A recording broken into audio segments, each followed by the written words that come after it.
you guys put together a map of the two towns. We have the city of Sea Star, which is on the lagoon. They have built an airport, a railway station. There is plenty of offshore drilling wells, oil drilling wells, oil refineries, housing. So the population of this area is booming, which is rolled over to our twin towns. We have Topville at the top of the mountains, and Bottomville, which is down by Crystal Lake. And they all have their own problems. So we've introduced a coal strip mine. We have income from logging in Topville. Down at beside Crystal Lake, we have an increased industrialization from their pesticide factory.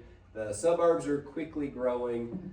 We're drilling wells into new places. We have a lot of agriculture, and we have some people who fish off of the lake to earn their income. But also, these are popular places to live because people commute over here to work at the other industries here, the oil drilling well, and this sort of thing.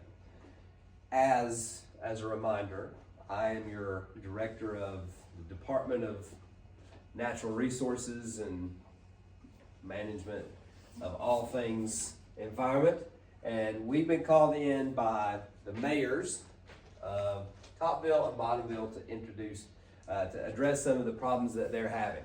So each of you was assigned a problem, and you were supposed to research why it is happening and what we can do about it.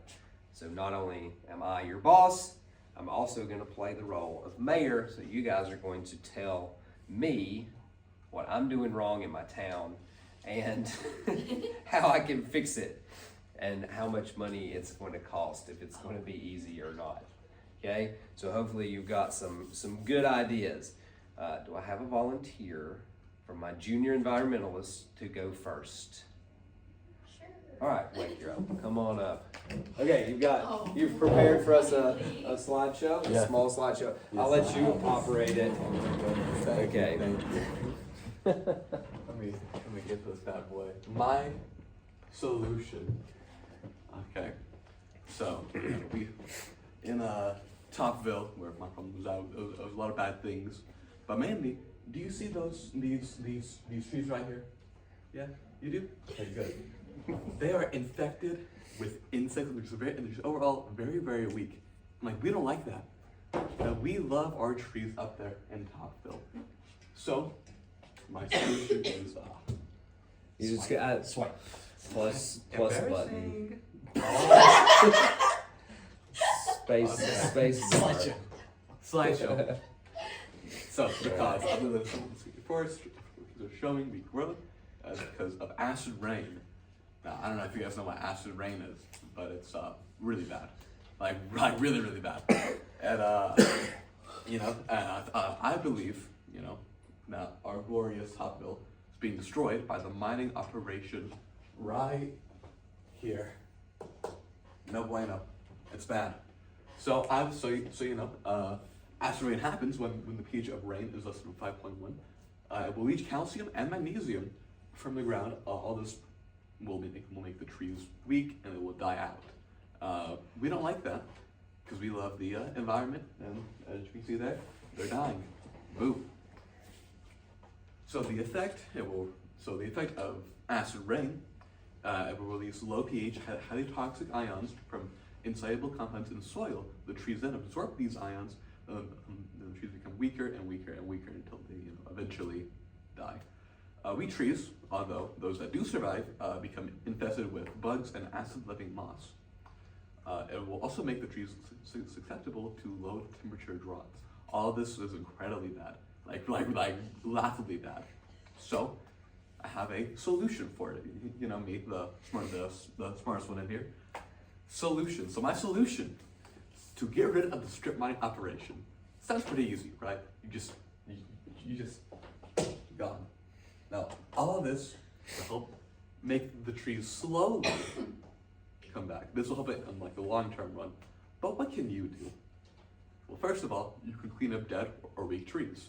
What this will do is we'll take away all those insects and those mosses, and it will help promote a better ecosystem for these alive trees to be in. And of course, the most simplest way is to just get rid of that. Thank you for your time. I am truly honored.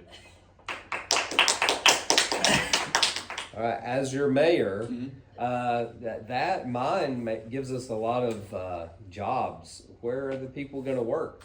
Well, what we could do is we could expand our logging operation. But that also cuts down trees. But it's But not killing them. those trees will sooner or later regrow into newer ones that are stronger and more sturdier, while the infected trees will slowly die out and it will harm the environment. Let me have another question. Yes. I'm the mayor of Topville, but could it be those people over in C-Star with their pollution? Is there any reason that their pollution blows towards us? There could be a reason, yeah. Of course, in Bottomville, there's That was C-Star. Bottomville. There's pesticides over there. Those could be a contributing factor to like the trees dying, but not like the main reason. We're gonna have to talk to these people over in C-Star. Also, you know, it's gonna be, we're gonna have to weigh this against the economic impact. Yeah. All right, thank you for your time. Thank you. Again, I'm back as your director in natural resources. Who's next? For the mayors? All right, Molly. I apologize for when I start coughing. Okay, I'm back to my mayor hat. You're the mayor now. I'm the mayor now. Okay. I need a letter because I'm old. Right. Dear mayors of Topville and Bottomville, the Department of Environmental Resources Management has received a large number of complaints regarding the increased rates of crippling back and neck damage among your employees. After much research, we have developed multiple possible explanations. Your towns have undergone many industrial advancements in previous years, which have opened up a wide range of new career opportunities, many of which being strenuous with repetitive motion and lifting substantial amounts, such as the work done in your pesticide plant, can cause multiple muscle strain and nerve compression, leaving your employees with potential lifelong side effects. Not only is this dangerous towards your citizens, but also towards the future of your businesses and communities as a whole. Without proper reassessment of your priorities, you will quickly lose all valuable employees that keep your town running. The best suggestion that can be offered to you is to reassess your equipment and training choices by implementing proper mechanical aids to reduce strain and optimizing workflow and the training of your lifting techniques would ensure an optimal work environment for your employees. Sincerely, the Department of Environmental Resources Management. As the mayor, that sounds like that's gonna cost a lot of money to implement some new training. Shouldn't the pesticide company have to do that? Or Shouldn't you have done that in the first place? Oh! Oh. Bad! Yeah. What about the federal government OSHA inspectors? Do we Shouldn't need to they have call done that in them? the first place? Should I hold them more responsible for their health of their employees? Yes. Fair enough. Why is the environmental agency worried about the back problems of people? They're worried about the health and safety of all workers and people. I'll go next. All right, as your director, up next we have Melissa, who will address another issue. Woo! Mayor hat back on. Okay. Cancer. Oh, Present. Present. cancer. Why are you so cheerful? Because I'm fixing it. Oh, okay. So, there was a noticeable increase in bladder and lung cancer among specifically baby boomers, but of many generations, and that could be caused by many issues that can include drug use, environmental factors, food. Today I'll be focusing on the environmental factors because I believe that that's what's best affecting these patients. So, I believe this is because of the pesticides and fertilizers that are coming from the pesticide plant in Bottomville. Now I know this is bringing in a lot of job opportunities, but what's more important, money or health? Shut up. So, this is causing mutations in the DNA, destruction of the DNA, even that is causing this cancer and mutating way too fast. So, solution? Get rid of the plant. Or at least reduce harmful pesticides and fertilizers. Try to find more better things to use in our environment. So it's not harming the water that we drink and the food that we are eating. Woo! Okay. As your mayor,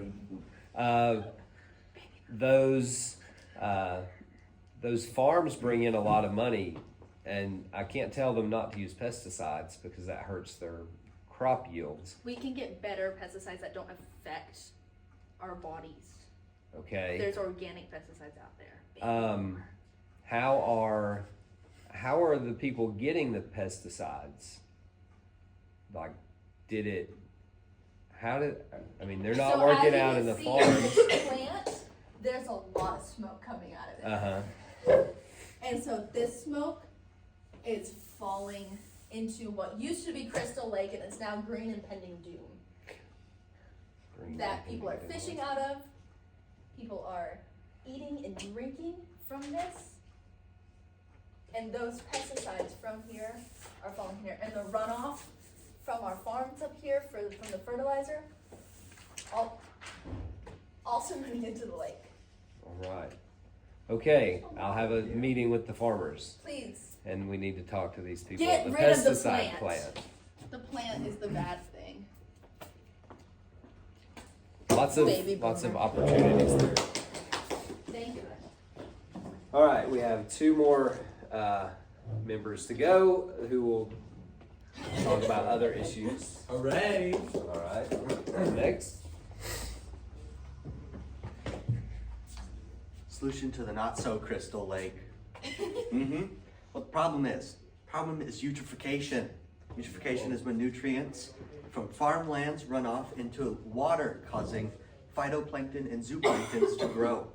Whenever they die, aerobic decomposers eat the dead phytoplankton and zooplanktons, consuming almost all the dissolved oxygen, creating a hypoxic zone where there is no oxygen. In a hypoxic zone, no aerobic organisms can live, so algae and other plants grow rapidly from lack of consumers in the ecosystem. You know, fish. Why this is a problem? This can be a problem for many reasons. One reason is the fishermen that fish the lake for a living have less fish to catch due to the hypoxic zones. In turn, this will cause fishermen to have to find another job and will bring some economic problems for the town. Because, fishing, there's a lake there, people fish and make money off of that. The solution for this, there are a couple solutions to this problem of eutrophication. The first solution is farmers using fertilizers that only have the minerals needed for their crop. So not using the excess minerals that could help that turn green. This would reduce the amount of nutrients that can occur in the possible case of runoff. The second solution is the farmers implementing practices that reduce the possibility of runoff during, say, like a flood. Some examples of this would be no-till farming and using buffer strips. That's it. All I hear is you took my idea, but All of these seem to take some training. Does your organization offer training for my farmers in my town?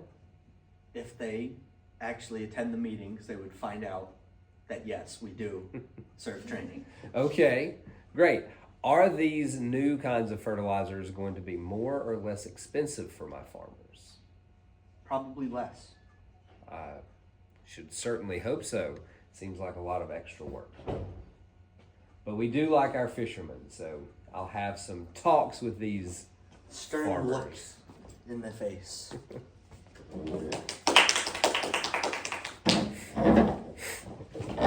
And mayors, last but not least, we have someone to address the growing dental problems in your communities.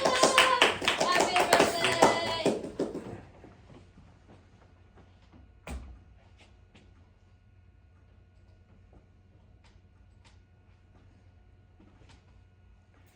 Bottomville is facing a dental crisis, and the culprit is your water.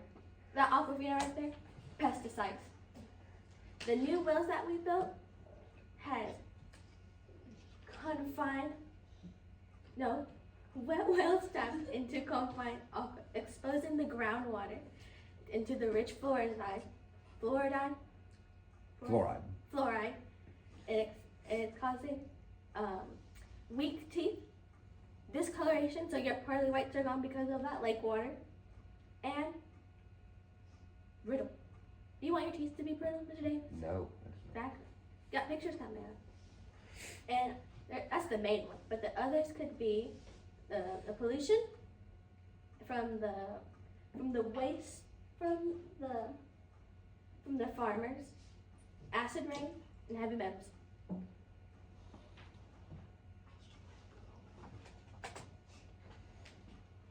So what exactly is happening in Bottomville is making it unsafe because of fluorides overloading from natural fluoride-rich rock and contaminating the groundwater.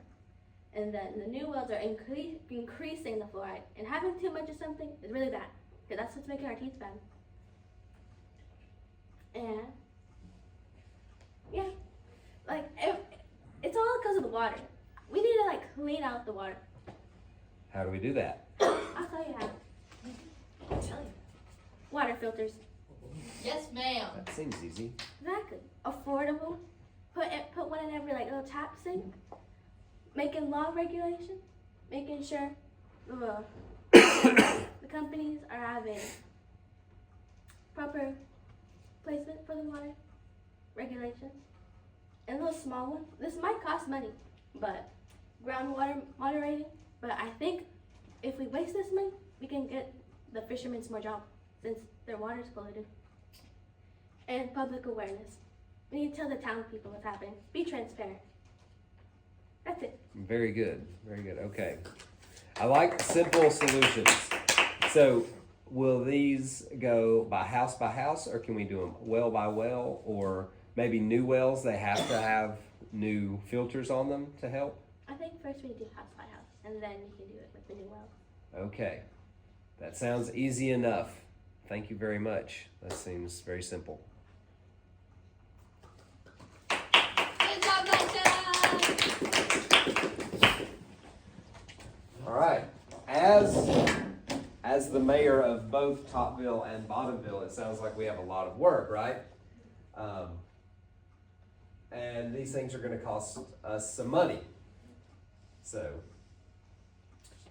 take the mayor hat off and lead back to some discussions from the class where, how do you propose that an area, balances the human use and impact of the environment on the monies that it makes, the jobs that it creates, and using these resources in such a way that it's somewhat responsible. It sounds like Topville and Bottomville were all about expansion and saying yes to everything first, right? But we really should be planning more, right? And working harder on that front end. Every one of these things that you guys suggested is stuff that we could have done in the first place. Right? So we could have watched with pesticides, with runoffs, using things that are, less harmful for the environment,